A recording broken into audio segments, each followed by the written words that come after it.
नमस्कार.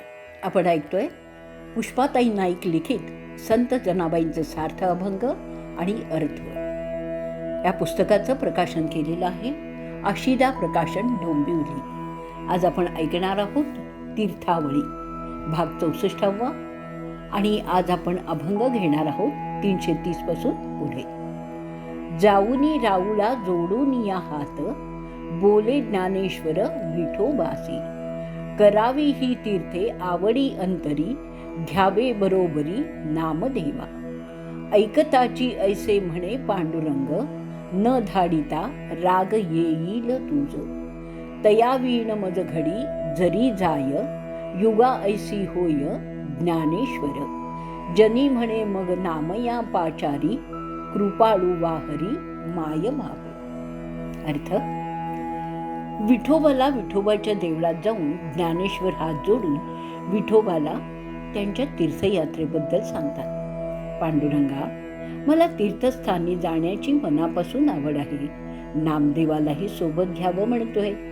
तुझ्या सोबत नामाला पाठवलं नाही तर तुला राग येईल असं ज्ञानेश्वरांचं म्हणणं ऐकताच पांडुरंग म्हणाले, अरे त्याच्याशिवाय एक घटका सुद्धा मला एका युगासारखी जाते रे ज्ञानेश्वरा. पण नंतर कृपाळू असा हरी पांडुरंग, त्रिखंडाचा असणारा मायबाप, नामयाला पाचारण करतो असं नामयाची जनी म्हणते. पुढचा अभंग ऐकूया 331. जाय बरोबरी नामया तू जाय, न चले उपाय काही येथे. करू काय मज पडिले साकडे, उल्लंघेना भीड मज याची. नामा म्हणे ऐका स्वामी नारायणा, एक विज्ञापना परिसावी. कटावरी कर नाही ज्या देवाचे, न घे मी तयाचे धनुषण.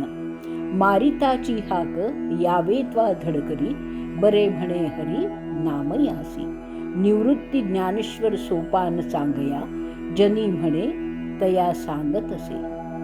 अर्थ: नामा आल्यावर पांडुरंग त्याला म्हणाले, तू ज्ञानेश्वरांबरोबर जा. आता माझा या बाबतीत काहीच उपाय चालत नाहीये. काय करू? याचं मला साकडं पडलंय. अरे याची भीड मला मोडवत नाहीये. नामदेव म्हणाले, स्वामी नारायणा ऐक, मी जाईन, पण एक माझी विनंती ऐकावी. ज्याचे कटीवरी कर नाहीयेत अशा देवाचं दर्शन मी घेणार नाही. मी तुला हाक मारता तू मात्र पटकन आलं पाहिजे. असं ऐकून हरी हो असं नामयाला म्हणतात. निवृत्ती, ज्ञानेश्वर, सोपान, चांगदेव यांना जनी म्हणे हे सगळं सांगत होते. पुढचा अभंग ऐकूया 332.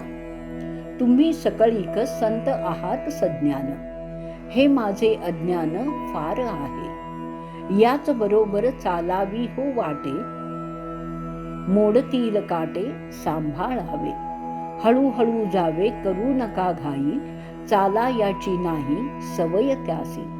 लागताची भूक न धरी हा निर्धार, घ्यावा समाचार क्षणक्षणा. जनी म्हणे ऐसे बोलिला घननीळ, नेत्रींहून जळ वाहत असे. अर्थ: पांडुरंग संतांना सांगतायत, तुम्ही सगळे सज्ञान आहात, पण नामयाचं अज्ञान खूप आहे. याच्याबरोबर जरा हळूहळू चालावं. पायात काटे मोडू नयेत म्हणून स्वतःला तुम्ही सांभाळा. नामयाला चालण्याची सवय नाही म्हणून घाई न करता हळूहळू जावं. भूक लागल्यास हा काही नियम पाळणार नाही, तरी थोड्या वेळाने त्याचा समाचार तुम्हीच घ्यावा. घननीळ असं बोलत असताना त्याच्या डोळ्यातून अश्रू वाहत होते असं जनाबाई म्हणतात. 333. वियोग नाम्याचा न साहे गोपाळा, न जाय राऊळा पांडुरंग. पद्माळ्यात तेव्हा राहे विश्वंभर, कळे समाचार रुक्मिणीसी.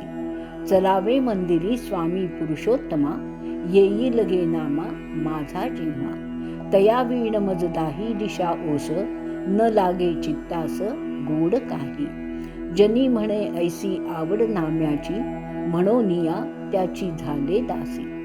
अर्थ: नामदेव ज्ञानेश्वरांच्या बरोबर तीर्थयात्रेला गेल्यामुळे त्याचा वियोग गोपाळाला काही सहन होईना. त्यांनी मंदिरात जायचं सोडलं.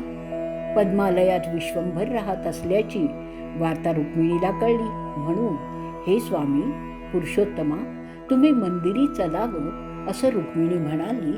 त्यावेळी पांडुरंग तिला म्हणाले, मी मंदिरी येईन ग, पण माझा नामा आल्यावर येईन. नाम्याशिवाय मला दाही दिशा ओसच वाटतायत. माझ्या चित्ताला काहीच गोड वाटत नाहीये. पांडुरंगाचा एवढा आवडता नामा असल्यामुळे मी त्याची दासी झालेली आहे असं जनी म्हणतीये. आजचा भाग आपण इथे संपवणार आहोत. उद्याच्या भागात आपण पाळणा ऐकणार आहोत आणि काही पद पण ऐकणार आहोत. पुढचा अभंग घेऊया. 134 पाळणा. जो जो रे गोरक्षा, जगदोद्धारा जगदीशा, शुद्ध सुमनांची सेज, भक्ती भावे आत निज, माता उन्मनी केवळ, निजी निजले गोपाळ, मागे घालूनी आनंदा, सुखे निजेबा गोविंदा, अद्वय नाम गीती गाता, दासी जनी कैसा आता. हे गोरक्षका, पृथ्वी पालका, वेद बोलणारा, ए जगाचा उद्धार करणाऱ्या अशा जगदीशा, तुझ्यासाठी शुद्ध सुमनांची भक्तिभावाने सेज केली आहे, त्यात तू नीज. केवळ उन्मनी अवस्थेत आत्मसुखात गोपाळ शांतपणे झोपलेले आहेत. आनंदात शय्येवर तू सुखाने अद्वैत तत्वाचं चिंतन करता करता झोप घे. जनाबाई वेगळ्या राहतच नाहीत. ती आणि पांडुरंग एकच झालंय. अद्वैत झाल्यावर जनी कशी राहील? पुढचा अभंग ऐकूया. 335. हे आहेत पदे. पुण्यवंत पाताळ लोकी नेला, दरिद्री तो भाग्यवंत केला, चोरट्याचा बहुमान वाढविला, कीर्तिवानाचा अपमान केला, धुंद झाला तुझा थरवार, वैरियासी दिधली मोक्ष सिद्धी, कपाटी या दिधली महानिधी, सेवकाच्या ढुंगा न मिळे चिंदी, चालकासी त्रैलोक्य भावे वंदी, पतिव्रता ती वृथा गुंतविली, वेश्या गणिका ती सत्य लोका नेली, कळी स्वकुळा लावी येली, यादव वृंदा ही गोष्ट बरी नाही केली, सत्ववानाचा बहु केला छळ, कीर्तिवानाचे मारी येले माळ, सखा म्हणमिसी त्यासे नासी बळ, जनी म्हणे मी जाणे तुझे खेळ, धुंद झाला तुझा दरबार. अर्थ, जो पुण्यवान आहे त्याला तू पाताळात टाकलंस, जो दरिद्री आहे त्याला भाग्यवंत केलंस, जे चोरटे आहेत त्यांचा सन्मान केलास आणि जो कीर्तिवान आहे त्याचा मात्र अपमान केलास. असा तुझा दरबार उन्मत्त झालेला आहे. वैर्याला मोक्षसिद्धी दिलीस तर कपट्याला मोठा निधी खजिना दिलेला आहेस. जे तुझे सेवक आहेत त्यांच्या अंगाला पुरेसं वस्त्र सुद्धा नाही आणि तू चालक, तुला मात्र मनोभावे त्रैलोक्य वंदन करते. पतिव्रतेला नाही गुंतवलीस आणि वेश्या गणिका त्यांना मात्र सत्यलोकी नेलस. स्वतःच्या कुळास भांडण लावलं, यादवात कलह लावलास. सर्व यादवांसाठी ही गोष्ट तू काही चांगली केली नाहीयेस. कीर्तिवानाचे बाळ मारलेस. सखा म्हणतोस पण त्या सख्याची शक्तीच काढून घेतोस. अरे पांडुरंगा, मी तुझे सारे खेळ जाणते बरं, असं जनाबाई म्हणतायत. पुढचा अभंग 336. माझे अचडे बचडे छकुडे, गे राधे रुपडे, पांघरू घालिती कुंचडे, हरी माझा गे सावळा, पायी पैंजण वाजे खुळखुळा, याने भुलविली गोपी बाळा, हरी माझा गे नेणता, करी त्रिभुवनाचा घोंगता, जो का नांदे त्रिभुवनी, ऐसे देवाजीचे गडी, पेंद्या सुदामाची जोडी, बळीभद्र त्याचा गडी, जनी म्हणे तू चक्रपाणी, खेळ खेळ तो वृंदावनी, लुब्ध झाल्या त्या गवळणी, लुब्ध झाल्या त्या गवळणी. यशोदा राधेला उद्देशून म्हणते, माझं अचड बचड छकुल ग, माझ्या रुपड्याला म्हणजेच रूपवानाला त्याला वारा लागू नये याच्या अंगावर पांघरून म्हणून कुंचडं घातलंय. कुंचडी त्याला गुंडाळून घेतेय. माझ्या हरीच्या पायातल्या साखळ्यांचा खुळू खुळू खुळू खुळू आवाज येत आहे. यांच्या रूपाने पैंजणांच्या मधुर आवाजाने गवळणीला भुरळ घातली. त्या स्वतःला विसरल्या. श्रीकृष्णाच्या सर्व व्यापकतेची जाणीव होऊन यशोदा म्हणते, माझा हरी तर खरं आहे, अजाण बालक आहे, पण तरीही त्याने त्रिभुवनाला स्वतःच सामावला आहे.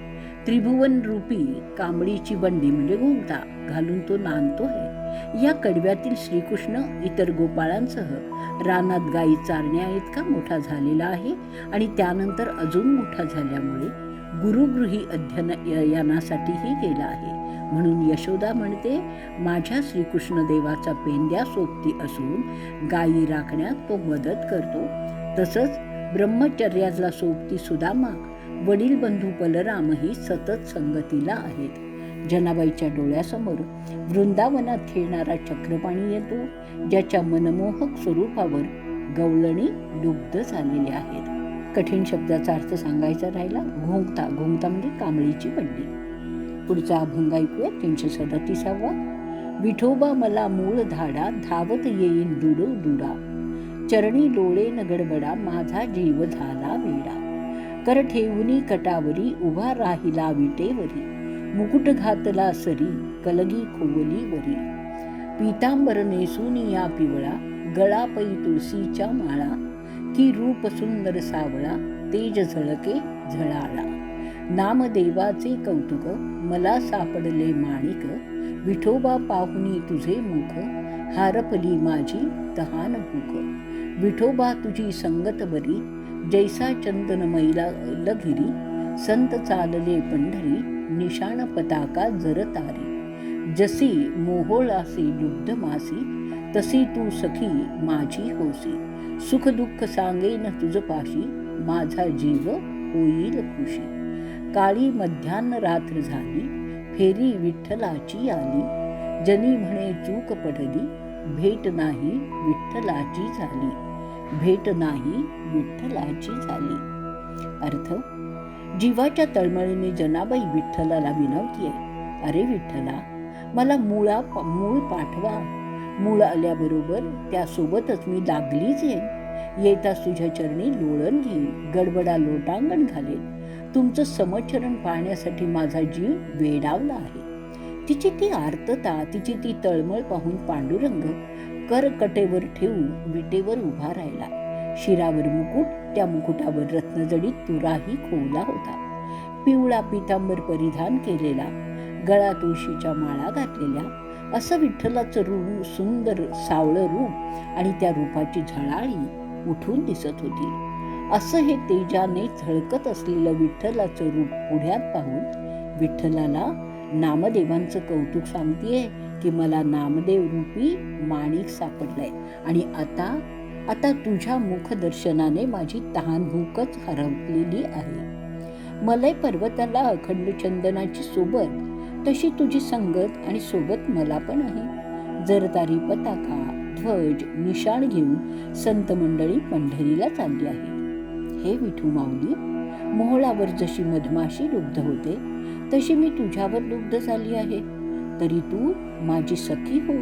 तू मधमाशीसारखी सखी झाल्यास माझं सुख दुःख तुझ्यापाशी मी सगळं काही सांगेन. हे सांगण्याने मी आनंदितच होईल. जनी आणि विठ्ठलाची चुकामुक झाल्यामुळे विठ्ठलाची भेट झाली नाही असं जनाबाई सांगते. मोहमायेच्या काळ्या मध्यरात्री विठ्ठलाची फेरी येऊन सुद्धा अज्ञानाच्या पाशामुळे त्यांची भेट झाली नाही. आपण इथे संपवणार आहोत. जय जय राम कृष्ण हरी, जय जय राम कृष्ण हरी.